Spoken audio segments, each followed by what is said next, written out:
ప్రియమైన దేవుని పిల్లలారా, ప్రభువైన యేసుక్రీస్తు వారి పేరట మీ అందరికీ వందనాలు. ప్రభువు పేరట మీ అందరికీ శుభములు, దీవెనలు కలుగునుగాక. ఈ ఉదయకాలం పరిశుద్ధ గ్రంథము నుండి దేవుని వాక్యాన్ని చదువుకుందాం.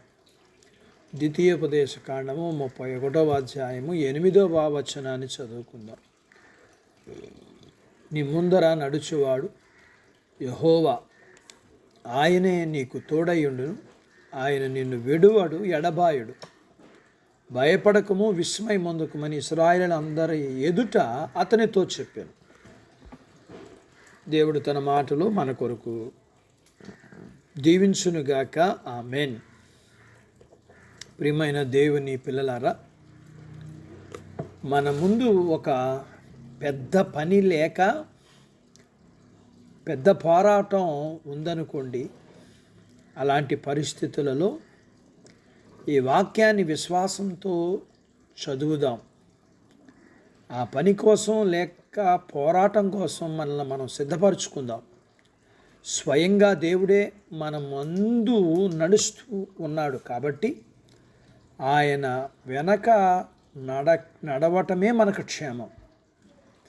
మన వాహనంలో స్వయంగా ప్రభువే కూర్చుని ఉంటే మనము ముందుకు సాగిపోకుండా ఎవరు అడ్డుకోగలరు? సైనిక సోదరులారా, రండి, త్వరగా ముందుకు ప్రయాణం చేద్దాం. విజయాన్ని చేరుకోవడానికి మనం ఎందుకు సంశయించాలి? ప్రభువు మన ముందు ఉండడమే కాదు, మనతో, మన పైన, మన క్రింద, మన చుట్టూ, మనలో ఉన్నారు.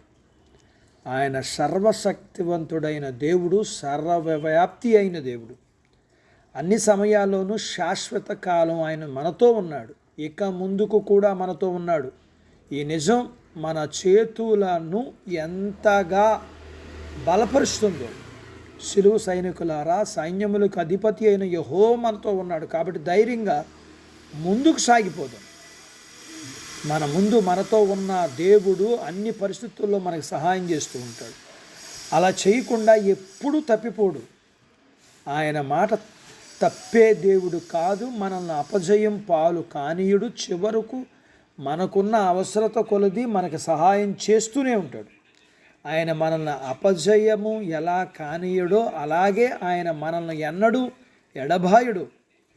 మన యుద్ధ దినాలు పూర్తయ్యేంత వరకు ఆయన మనకు శక్తిని అనుగ్రహించి సహాయం చేసే సమర్థుడు. అది ఆయనకి ఎంతో ఇష్టమైన పని కూడా. మనం ఎట్టి పరిస్థితుల్లోనూ భయపడవద్దు, అలాగే నిరాశ చెందొద్దు. ఎందుకంటే సైన్యములకు అధిపతి అయిన యెహోవా మనతో పాటు యుద్ధ భూమిలోకి వస్తున్నాడు. ఆయనే మన పక్షంగా యుద్ధ తీవ్రతను భరించి విజయాన్ని ఇస్తాడు. అట్టి బాధ్యత దేవుడు మనకు దయచేయునుగాక. ఆమేన్. దేవుడు తన మాటలు మన కొరకు దీవించునుగాక. ఆమేన్. ప్రార్థించుకుందాం. నాతో పాటు ఏకీభవించండి. మమ్మల్ని మిక్కిలిగా ప్రేమించిన మా ప్రియా పరలోకపు తండ్రి, మీ పరిశుద్ధ నామాన్ని బట్టి మీకు వందనాలు. ఉదయకాలం మీ పాదాల దగ్గర మీ లేఖనాన్ని మేము నేర్చుకోవడానికి సహాయం చేశారు.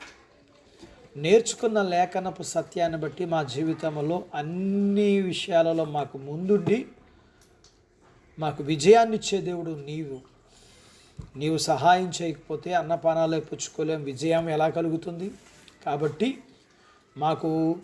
మాకు తోడుగా ఉండి మాకు విజయాన్ని ఇచ్చే దేవుడుగా నీకు వందనాలు చెల్లిస్తూ, మీ పిల్లల్ని మీరు దీవించమని, చిన్న బిడ్డలను, యవనస్తులను, వృద్ధులను, స్త్రీలను, పురుషులను దీవించమని, వారి చదువులు, ఆరోగ్యాలు, ఉద్యోగ ప్రయత్నాల్లో విజయాలు ఇమ్మని, ఉద్యోగాలలో ప్రమోషన్స్ ఇమ్మని, చేతి పనులు, వ్యాపారాలు, పొలాలు, పశువులను దీవించమని, వివాహాలు కాని వారికి అవ్వడానికి, గర్భం లేని వారికి ఇమ్మని, గర్భం ఎవరికైతే మీరు గర్భఫలం ఇచ్చారో వారికి సుఖమైన ప్రసూతి ఇమ్మని, ప్రసూతి అయిన తల్లి పిల్లలకు ఆరోగ్యాలు ఇమ్మని, మీ పిల్లల అవసరాలు, సమస్యలు, బలహీనతలు, రుణాల నుంచి విడిపించి మీ పిల్లల్ని మీరు దీవించాలని యేసు ప్రభు వారి పేరట స్తుతించి ప్రార్థించి అడిగినవన్నీ పొందుకొని ఉన్నాము తండ్రి.